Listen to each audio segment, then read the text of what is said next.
हम सब एक बहुत बड़े भ्रम में जी रहे हैं। हमें लगता है कि इस दुनिया की इकोनॉमी को सुपर पावर राजनेता चलाते हैं, या शायद दुनिया के सबसे अमीर अरबपति इसे कंट्रोल करते हैं। लेकिन सच तो ये है कि इस पूरी दुनिया का असली कंट्रोलर कोई इंसान नहीं है, बल्कि जमीन के नीचे छिपा एक काला, बदबूदार और चिपचिपा तरल पदार्थ है जिसे हम कहते हैं कच्चा तेल, यानी क्रूड ऑयल।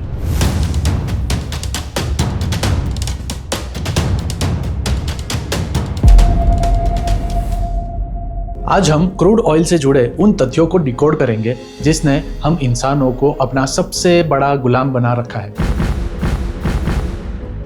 हम रोजमर्रा की जिंदगी जीते हैं, खाना खाते हैं, फोन चलाते हैं, गाड़ियां दौड़ाते हैं। हमें लगता है कि हम अपनी जिंदगी कंट्रोल कर रहे हैं, लेकिन असलियत में पर्दे के पीछे क्रूड ऑयल हमारी जिंदगी के हर हिस्से को कंट्रोल कर रहा है।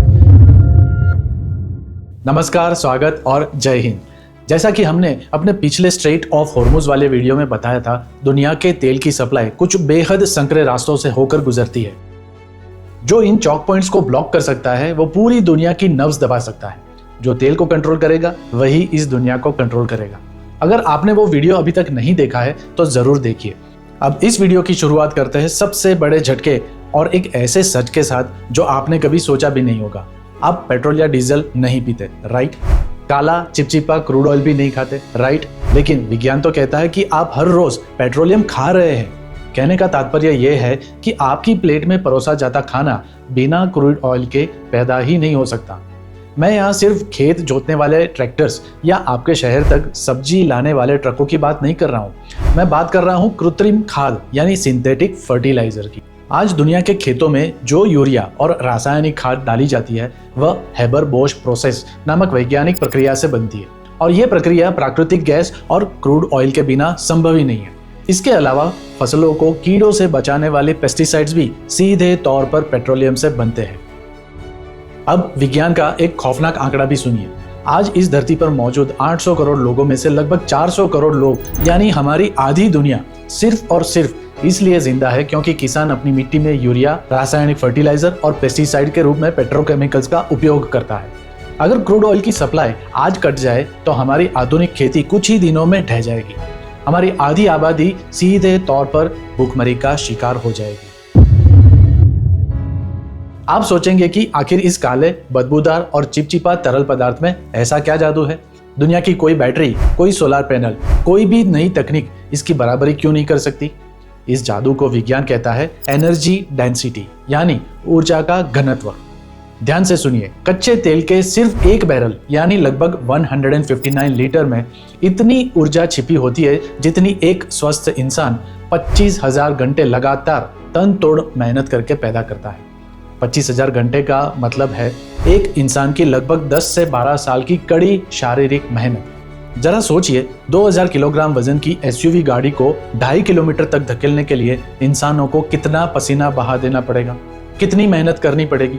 शायद 10-15 हट्टे-कट्टे लोगों को घंटों तक धक्का लगाना पड़े, लेकिन यही काम सिर्फ एक चाय के कप के बराबर, मतलब 250 ml जितना पेट्रोल कुछ ही मिनटों में कर देता है। यही कच्चे तेल की एनर्जी डेंसिटी का असली जादू है। दुनिया की कोई भी एडवांस लिथियम आयन बैटरी ऐसा जादू नहीं दिखा सकती। अब इतिहास की बात करते हैं। इतिहास की किताबों ने आपको बताया है कि द्वितीय विश्व युद्ध एक विचारधारा की लड़ाई थी, फासीवाद वर्सेस लोकतंत्र की लड़ाई। लेकिन यह आधा सच है। सेकंड वर्ल्ड वॉर केवल विचारधारा का, घमंड का या शक्तिशाली बनने की तलब का युद्ध नहीं था।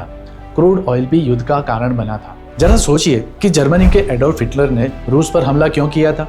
इतिहास कहता है कि हिटलर अपनी सत्ता बढ़ाना चाहता था। बात तो सही है, लेकिन असली वजह थी रूस का बाकू शहर, जो उस वक्त तेल का सबसे बड़ा कुआं था। हिटलर के लाखों टैंक्स और फाइटर जेट्स तेल पी रहे थे, जिससे कि जर्मनी का तेल खत्म हो रहा था।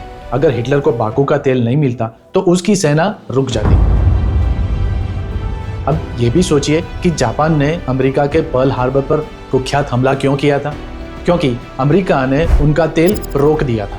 जापान के पास सिर्फ 6 महीने का बैकअप ऑयल रिजर्व बचा था। जापान के पास उसके बाद तो 2 ही रास्ते थे, या तो वो सरेंडर कर दे या युद्ध करे। मजबूरी में जापान ने युद्ध चुना। इतिहास का उसूल बड़ा सिंपल है। जिसके पास ऊर्जा का भंडार है वही सुपर पावर है। जब अमेरिका को ऊर्जा का ये डार्क ट्रूथ समझ में आ गया तो 1970 के दशक में उसने दुनिया का सबसे बड़ा फाइनेंशियल हैक किया, जिसने आज तक पूरी दुनिया को अपनी मुट्ठी में जकड़ रखा है। 1971 में अमेरिका ने मिडल ईस्ट के देशों, खासकर सऊदी अरब के साथ एक मास्टर स्ट्रोक डील की थी। अमेरिका ने कहा, हम तुम्हें और तुम्हारे तेल के कुओं को दुनिया की सबसे ताकतवर मिलिट्री सुरक्षा देंगे, लेकिन बदले में तुम्हें अपना सारा तेल सिर्फ और सिर्फ अमेरिकन डॉलर में ही बेचना होगा। बस, और तब से लागू हुआ पेट्रो डॉलर सिस्टम।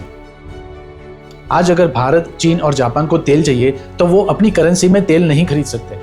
उन्हें पहले अपने पैसे देकर अमेरिकन डॉलर्स खरीदने पड़ेंगे और फिर उन डॉलर से उनको तेल मिल सकता है। इसी डील ने अमेरिकी डॉलर को दुनिया का सबसे पावरफुल करेंसी बना दिया। आज जब भारत में पेट्रोल या महंगाई बढ़ती है तो उसका सीधा कनेक्शन सिर्फ तेल की कमी से नहीं, बल्कि इस पेट्रो डॉलर के जाल से भी होता है। अब आप कहेंगे कि दुनिया बदल रही है, अब तो इलेक्ट्रिक कार्स आ गई हैं, सोलर एनर्जी आ गई है, अब तेल का खेल खत्म होने वाला ही है। काश काश काश ये सच होता। यह इस सदी का सबसे बड़ा इल्यूजन यानी भ्रम है। आपकी एकदम शांत चलने वाली प्रदूषण मुक्त इलेक्ट्रिक कार की भारी भरकम लिथियम और कोबाल्ट की बैटरी का रॉ मटेरियल खदानों से निकलता है। इसे निकालने के लिए जो बड़ी बड़ी मशीनें दिन रात लगी रहती है, वो मशीनें बैटरी से नहीं चलती, बल्कि रोजाना हजारों लीटर डीजल से वो चलती है। यही नहीं, आपकी इलेक्ट्रिक कार जिन टायर्स पर दौड़ती है उसका हर एक टायर बनाने में लगभग 26 लीटर कच्चा तेल लगता है। इलेक्ट्रिक कार्स हमारे शहरों का प्रदूषण जरूर कम कर सकती है, लेकिन वो हमें तेल के मैट्रिक्स से पूरी तरह आजाद कभी नहीं कर पाएगी। तो आखिर इसका निष्कर्ष क्या है? जब तक हवा में उड़ने वाले विशाल कमर्शियल हवाई जहाज भारी भरकम बैटरी से नहीं उड़ पाते, जब तक हमारे खेतों की प्यास तेल आधारित खादों से बुझ रही है, और जब तक हमारे अस्पतालों और उद्योगों को पेट्रोकेमिकल्स की जरूरत है, तब तक यह काला खून ही इस दुनिया की इकोनॉमी का जान बना रहेगा। आपकी जिज्ञासा क्या कहती है? क्या हम इंसान कभी तेल की इस भयानक लत से बाहर निकल पाएंगे, या यह काला सोना ही एक दिन हमारी सभ्यता को अंत कर देगा? अपने विचार कमेंट्स में जरूर बताइए। अगर आज के इस वीडियो ने आपको कुछ नया सोचने पर मजबूर किया है तो इस वीडियो को लाइक और शेयर करना मत भूलें, और चैनल को भी सब्सक्राइब करना ना भूलें। तो मिलते हैं अगले वीडियो में।